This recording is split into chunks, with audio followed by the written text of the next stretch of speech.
স্থবিরতা কাটছে উশু ফেডারেশনের। National championship দিয়ে লম্বা সময় পর কোর্টে ফিরেছে খেলা। অ্যাডহক কমিটি দায়িত্ব নেয়ার পর প্রথম আয়োজন। শুরুতেই ২৮টি দলের পার্টিসিপেশন। আগামীতে বড় লক্ষ্য নিয়ে এগুতে চায় ফেডারেশন, আর কোর্টে নিয়মিত খেলা চান প্রতিযোগীরা।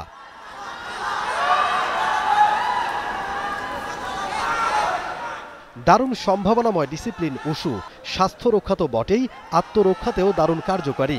সেই সাথে আন্তর্জাতিক অঙ্গনেও বড় সম্ভাবনা রয়েছে সাফল্য পাওয়ার। কিন্তু নিয়মিত কোর্টে খেলা না থাকলে কোনোটাই সম্ভব নয়।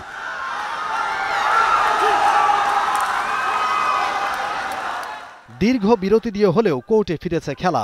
প্রায় ৩০০ খেলোয়াড়ের অংশগ্রহণে উশুতে ফিরেছে প্রাণ। খেলাটায় উন্নতি করতে হলে নিয়মিত টুর্নামেন্ট আয়োজন চান খেলোয়াড়রা। যেখানে আমাদের বছরে ২টা করে গেম হয়, সেখানে আড়াইটা বছর বসে থাকা মানে অনেক খারাপ, একটা খেলোয়াড়ের জন্য অনেক অনেক দুঃখের বিষয়।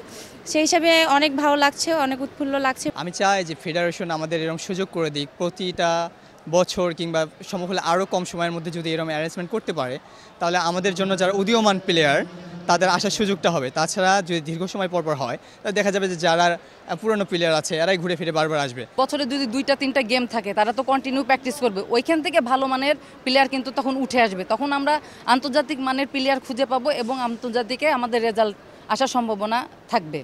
কর্মকর্তারাও আশাবাদী, এই প্রতিযোগিতা থেকে খেলোয়াড় বাছাই করে আসন্ন এসএ গেমস ও ইসলামিক সলিডারিটি গেমসের জন্য লম্বা সময় প্রস্তুতি ক্যাম্পের আয়োজন করতে চায় ফেডারেশন।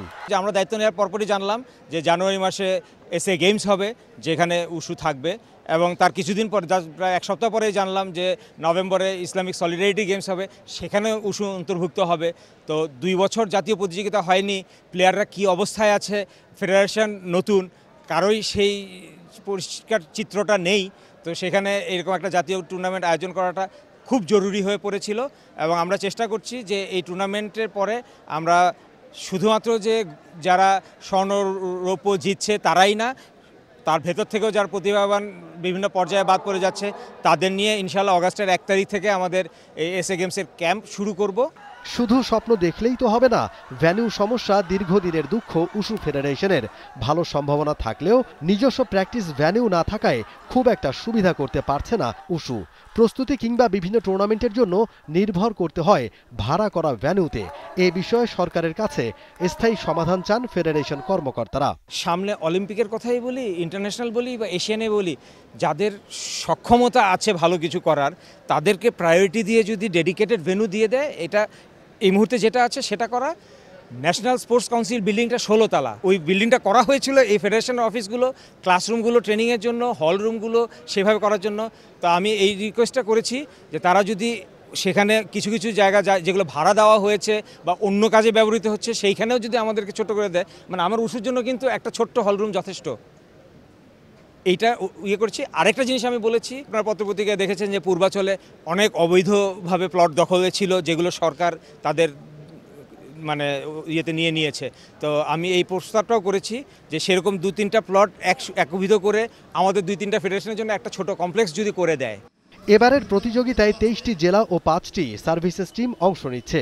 সমাপনী আগামী ২৭ জুলাই। ২৩ জুলাই থেকে খেলা শুরু হলেও প্রতিযোগিতার আনুষ্ঠানিক উদ্বোধন হয়েছে বৃহস্পতিবার বিকেলে। প্রধান অতিথি হিসেবে উপস্থিত থেকে বেলুন ও ফেস্টুন উড়িয়ে প্রতিযোগিতার উদ্বোধন ঘোষণা করেন জাতীয় ক্রীড়া পরিষদের সচিব এনডিসি আমিনুল ইসলাম। মোমিন রোহন, ঠে sports, Dhaka. For more updates, subscribe to our YouTube channel and click on the bell icon. Follow us on Facebook and Instagram. Download T-Sports app to enjoy exciting games and highlights. Visit tsports.com.